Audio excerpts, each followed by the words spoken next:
Okay, so I'm here at another very interesting and beautiful location. So that behind me has to be the cathedral because it's massive, and it's just the front facade. So from the side, it's even more impressive.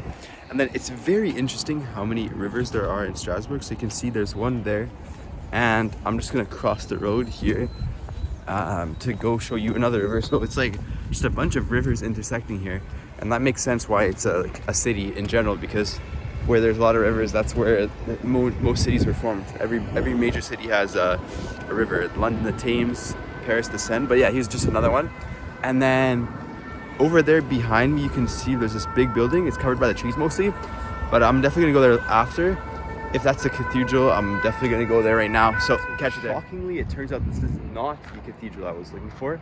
And I couldn't even get inside, which is kind of strange because the first church that I was in was open. But anyways, to give you guys some quick facts about the church, 2,000 like parishioners or followers can be in it at one time during the service.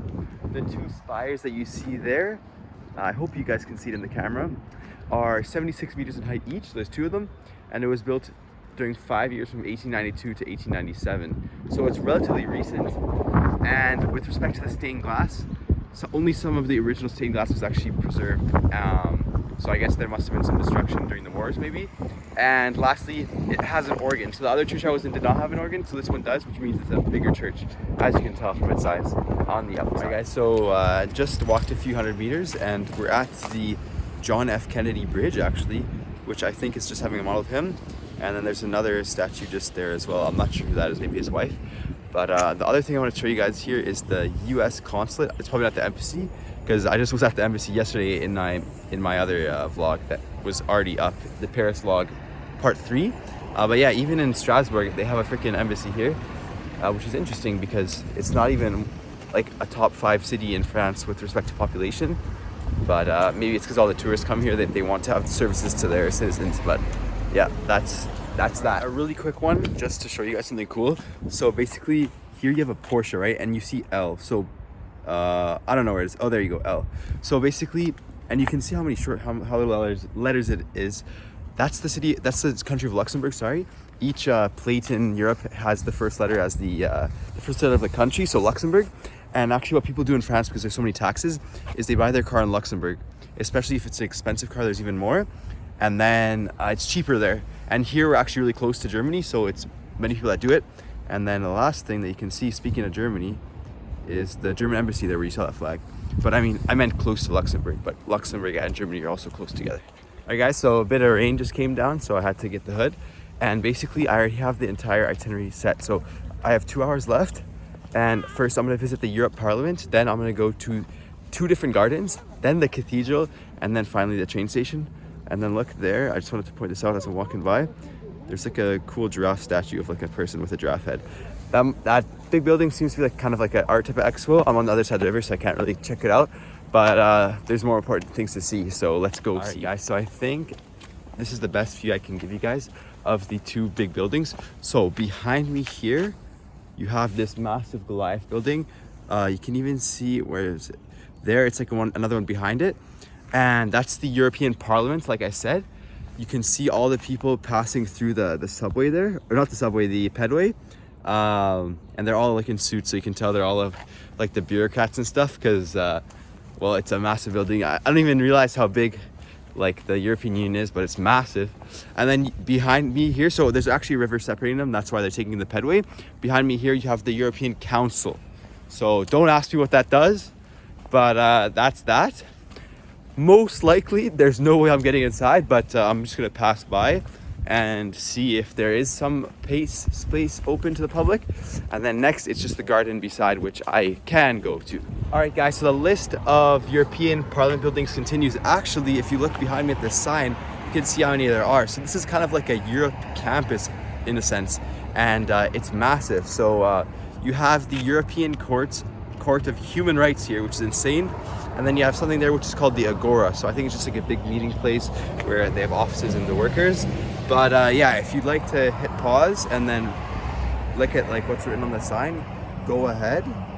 But I had no idea that Strasbourg was the place. I knew like Brussels, for example, had a lot of EU infrastructure But I had no idea Strasbourg, but it makes sense in reality because it's really at the intersection of so many different countries. Like it's in between France and Germany, and then also you have Belgium and Switzerland and Luxembourg not too far away. So yo, I guess I can take this off. I always forget to take it off when it stops raining, but I'm in the park. So it's called the Park of the Orangerie.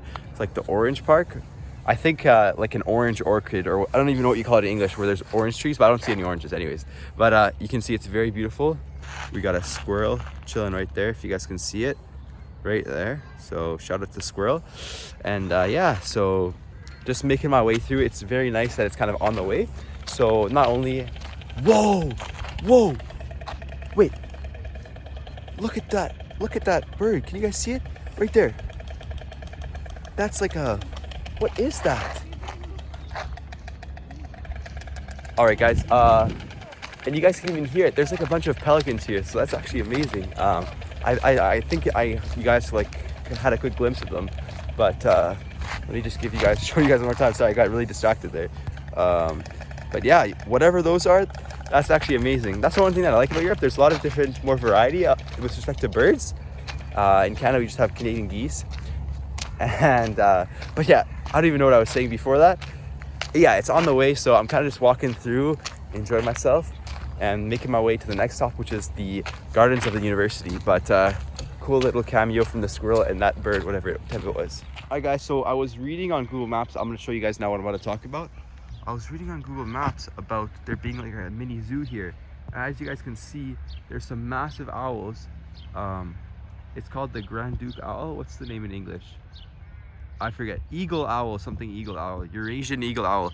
So yeah, so that's why you have all these special birds here, but look at the size of those majestic, oh no, you focus on the wrong thing, of those majestic owls.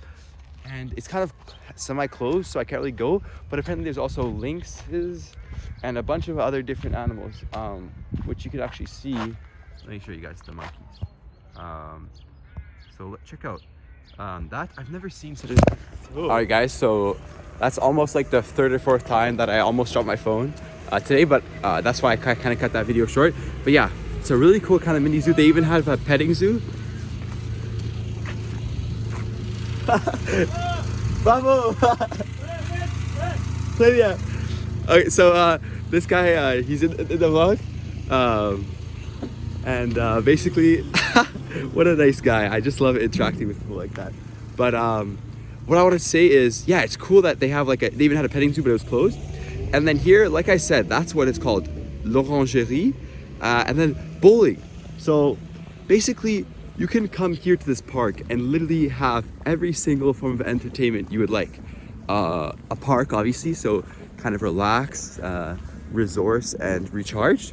Petting zoo with an actual zoo, and bowling to cap off the night. So yeah, I'm just gonna quickly walk across the street because I'm jaywalking. And there's also a lot of very beautiful real estate here.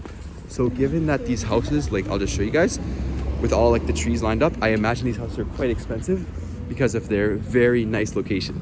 But anyways, that was a really cool interaction from the park ranger. So the next stop is another park. Oh my God, guys. So first of all, exactly 2 hours until my train leaves. So we're making good time. And I am in another church. This city has so many impressive, beautiful, and highly well-kept churches. It is so impressive. And even though my voice is echoing, I'm literally the only person in here as far as I can tell. And it's so amazing. It's kind of a bit darker, this church, than the other one. Okay, there you go. So there you can see the stained glass. The vitraux en français, in French. And it's so beautiful. Even here, the one thing that I really like is the red carpet. And we also have organs. I just saw them. So that's quite interesting. Do you guys see how the organs are mounted to the side? That's cool though, because it allows there to be a main window just there in the center of the room.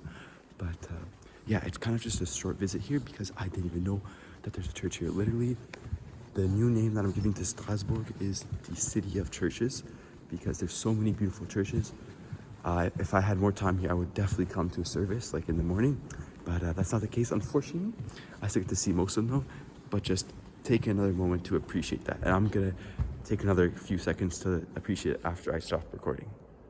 All right, you guys can see the beginning of the garden I mentioned to you guys earlier, the university garden behind me, but it's like completely gated and closed off, so too bad. But because it's called the university garden, that means we're at the university. So you guys can even see there, where's the sign? There you go. It's written Campus Central. It's like the scenery campus.